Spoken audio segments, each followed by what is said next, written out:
ఇప్పుడు మీ జుట్టు రాలడం పూర్తిగా తగ్గిపోతుంది. Prismos B fall cure miracle herbal hair oil తో. హాయ్ హలో నమస్తే, వెల్కమ్ టు సుమన్ టీవీ. నేను మీ శ్రీ అనుష. చాలా మంది ఆడవాళ్ళల్లో తుమ్మిన తగ్గిన యూరిన్ అనేది లీక్ అవుతూ ఉంటుంది. ఒకసారి యూరిన్ పాస్ చేసిన తర్వాత కూడా యూరిన్ అనేది డ్రాప్స్కి పడుతూ ఉంటుంది. దీన్నే స్ట్రెస్ ఇన్కాంటినెన్స్ అంటున్నారు. సో ఇది చాలా సాధారణమైన సమస్య. So it's an important discussion. So ఈ టాపిక్ గురించి డిస్కస్ చేయడానికి ప్రెజెంట్ మనతో పాటు ఉన్నారు ప్రముఖ యూరో గైనకాలజిస్ట్ డాక్టర్ బిందు ప్రియ గారు ఉన్నారు ఫ్రమ్ కిమ్స్ కడల్స్ నుంచి. మేడంతో మాట్లాడి కంప్లీట్ డీటెయిల్స్ తెలుసుకుందాం. నమస్తే మేడం. నమస్తే అండి. సో జనరల్గా నేను అన్న సమస్య ఇది ఆడవాళ్ళలో చాలా కామనే, బట్ ఇది ఏ వయసులో స్టార్ట్ అవుతుంది అంటారు? దీన్ని స్ట్రెస్ ఇన్కాంటినెన్స్ అంటున్నారు. What is this actually? ఈ కండిషన్ ని స్ట్రెస్ యూరినరీ ఇన్కాంటినెన్స్ అని అంటాము.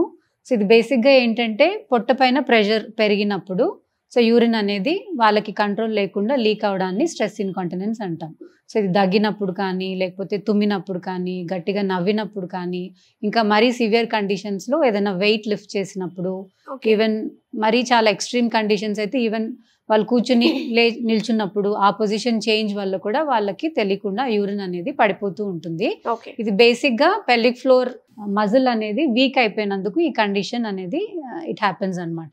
సో పెల్విక్ ఫ్లోర్ అంటే ఇట్స్ నథింగ్ బట్ ఒక స్ట్రాంగ్ గ్రూప్ ఆఫ్ మజిల్స్ ఉంటుంది. మన బాటమ్ ఏరియాలో ఉంటుంది. అది వెనక మన టెయిల్ బోన్ నుంచి మన మోషన్ ప్యాసేజ్, తర్వాత యూరిన్ ప్యాసేజ్, మన వెజినల్ కెనాల్ ని సపోర్ట్ చేసే ఆ మజిల్ ని పెల్విక్ ఫ్లోర్ మజిల్ అని అంటాం. ఈ పెల్విక్ ఫ్లోర్ మజిల్ అన్నది ఎప్పుడైతే వీక్ అవుతుందో అప్పుడు ఇలాంటి కండిషన్స్ ని మనం చూస్తాము. అందులో ఈ స్ట్రెస్ ఇన్కాంటినెన్స్ ఒకటి. ఓకే, బేసిక్గా గైనకాలజిస్ట్ అంటే who deals with female reproductive organs గురించి, బట్ యూరో గైనకాలజిస్ట్ యొక్క స్పెషాలిటీ ఏంటి madam? This a very good question. Because చాలా మందికి యూరో గైనకాలజీ అంటే అవేర్నెస్ అనేది చాలా తక్కువ ఉన్నది. సో ఇది గైనకాలజీ తర్వాత మేము దీనికి స్పెషల్గా ట్రైనింగ్ తీసుకుంటాము in urogynaecology. So this is like a sub specialty in gynaecology. So యూరో గైనకాలజీలో ఈ extra training is to focus on the women's pelvic floor disorders అనమాట. పెల్విక్ ఫ్లోర్ అంటే ఏమిటి అనేది మనం ఇదివరకు చెప్పాను. సో దాని గురించి సంబంధించిన డిసీజెస్ అన్ని ఈ యూరో గైనకాలజీ స్పెషలిస్ట్ అనే వాళ్ళు డీల్ చేస్తూ ఉంటారు. జనరల్ గా దీన్ని మనం డిఫైన్ చేసింది స్ట్రెస్ ఇన్కాంటినెన్స్ అంటున్నారు కదా. సో ఇది అంటే వయసుతో సంబంధం లేకుండా ఎవరికైతే ఆడవాళ్ళకి స్ట్రెస్ ఎక్కువ ఉంటుందో వాళ్ళకి ఈ కండిషన్ అనేది ఫేస్ చేస్తూ ఉంటారా?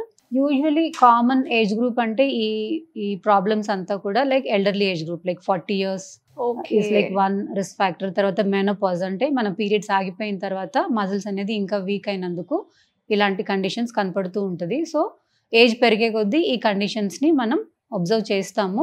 బట్ ఈ మధ్య కాలంలో because of increasing rise of obesity and ఊబకాయం అనేది పెరిగిపోతూ ఉంది. సో ఇట్లా ఉన్నప్పుడు ఈవెన్ యంగ్ ఏజ్ గ్రూప్లో కూడా ఇలాంటి కండిషన్స్ని మేము చూస్తూ ఉన్నాము. ఓకే, సో మరి దీనికి సొల్యూషన్ ఏంటి? చాలా మంది ఇబ్బంది పడుతూ ఉంటారు, ఎంబారసింగ్గా ఫీల్ అవుతారు ఎక్కడికన్నా వెళ్ళాలంటే కూడా. సో వీళ్ళకి సొల్యూషన్ అంటూ ఉంటే ఎలాంటి ట్రీట్మెంట్స్ ఉన్నాయి? ఫస్ట్ థింగ్ ఏంటంటే ఇది ఒక ప్రాబ్లం అని చెప్పి ఫస్ట్ ఉమెన్ అనేది షీ హ్యాస్ టు అండర్స్టాండ్. చాలా మంది ఈ ప్రాబ్లంతో వాళ్ళు సఫర్ అవుతూ ఉంటారు కానీ but then ever open it out. అసలు ఎక్కడికి వెళ్ళాలి, ఎవరిని అడగాలి, ఏ డాక్టర్ని కలవాలి అన్న అవగాహన వాళ్ళకి చాలా కొద్ది మందికి మాత్రమే ఉంటుంది. So first thing is we have to spread awareness about these issues. తర్వాత యూరో గైనకాలజీ అనే ఒక స్పెషాలిటీ ఉన్నది, తర్వాత ఇలాంటి కండిషన్స్కి అక్కడ ట్రీట్మెంట్స్ అనేది అవైలబుల్ ఉంది అని మన తరఫు నుంచి మనం అవేర్నెస్ అనేది పెంచాలి.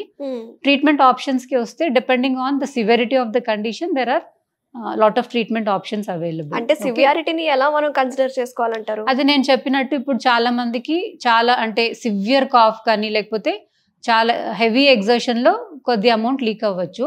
బట్ ఇది ఆ వీక్నెస్ అనేది పెరిగే కొద్దీ ఈవెన్ లైక్ చిన్న చిన్న యాక్టివిటీస్లో కూడా యాజ్ ఎ సెట్ కూర్చుని లేచినప్పుడు just with change of posture, చిన్న వెయిట్ లిఫ్ట్ చేసిన సో వాళ్ళ డైలీ యాక్టివిటీస్ కూడా అఫెక్ట్ అవుతుంది. సో ఇట్లా ఉన్నప్పుడు దెన్ ప్రాబబ్లీ మనం దాన్ని ఇంకా వేరే విధంగా ట్రీట్ చేయాలి. సో ఎవరైతే ఈ కండిషన్ అబ్జర్వ్ చేశారో ఇలా లీక్ అవుతుందని, సో వాళ్ళు ఇన్స్టెంట్గా ఏమన్నా రెమెడీస్ కావచ్చు, హోమ్ టిప్స్ అలాంటివి ఏమైనా ఉన్నాయంటారా?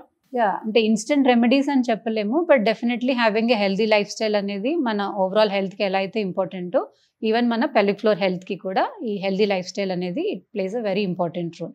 ఒకటి ఐడియల్ వెయిట్ మెయింటైన్ చేసుకోవాలి. సో దానికోసం having a proper diet, and then proper kind of exercise అనేది చాలా ఎసెన్షియల్. ఓకే. అలాగే క్రానిక్ కాఫ్ కండిషన్స్ కానీ ఆస్థమాటిక్స్ కానీ ఇలా ఉన్నారు అంటే వాళ్ళు ఆ ఎపిసోడ్స్ని చాలా మటుకు అవాయిడ్ చేసుకోవాలి. తర్వాత కాన్స్టిపేషన్ అంటే ఎక్కువ స్ట్రెయినింగ్ అట్లాంటి కండిషన్స్ని కూడా అవాయిడ్ చేసుకోవాలి. అండ్ పెల్విక్ ఫ్లోర్ని స్ట్రాంగ్ పెట్టుకోవడానికి పెల్విక్ ఫ్లోర్ ఎక్సర్సైజెస్ అనేది వాళ్ళు రెగ్యులర్గా చేసుకోవాలి. Especially post delivery we have to stress on this pelvic floor exercises. Okay. So ఇలాంటివి అన్ని మన యూట్యూబ్ లో కూడా అవైలబుల్ ఉంటాయి. ఇలాంటి ఎక్సర్సైజెస్ రెగ్యులర్ గా చేసుకుంటే Correct. It is good for prevention ఎప్పుడైనా కూడా prevention is better than cure. So ఈ కండిషన్స్ రాకుండానే like women should focus on their pelvic floor health. Okay. So coming to treatment madam, so treatment options ఏమున్నాయి? Treatment options నేను చెప్పిన విధంగా, so ఒకటి first మన పేషెంట్ని ఎగ్జామిన్ చేసి వాళ్ళ సివిరిటీ ఆఫ్ ద ప్రాబ్లమ్, వాళ్ళ డే టు డే యాక్టివిటీస్ ఎలా అఫెక్ట్ అవుతుంది, సో అది first we need to understand. Quality of life questionnaires అని ఉంటాయి. సో దీన్ని బట్టి మనకి వాళ్ళ daily day to day activities ఈ కండిషన్ వల్ల ఎంత అఫెక్ట్ అవుతుంది అనేది మనం అండర్స్టాండ్ చేసుకోగలిగితే then we will give them different treatment options. So ఆ ట్రీట్మెంట్ ఆప్షన్స్లో ఒకటి just lifestyle management, like conservative measures అని అంటాము.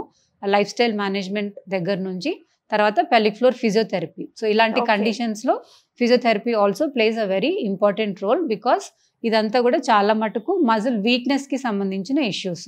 ఆ మజిల్ని మనం స్ట్రెంగ్తన్ చేసుకుంటే చాలా మటుకు ఈ ప్రాబ్లమ్స్కి అనేది మనకి సొల్యూషన్ అనేది కనపడుతుంది. సో అది పెల్విక్ ఫ్లోర్ ఫిజియోథెరపీ.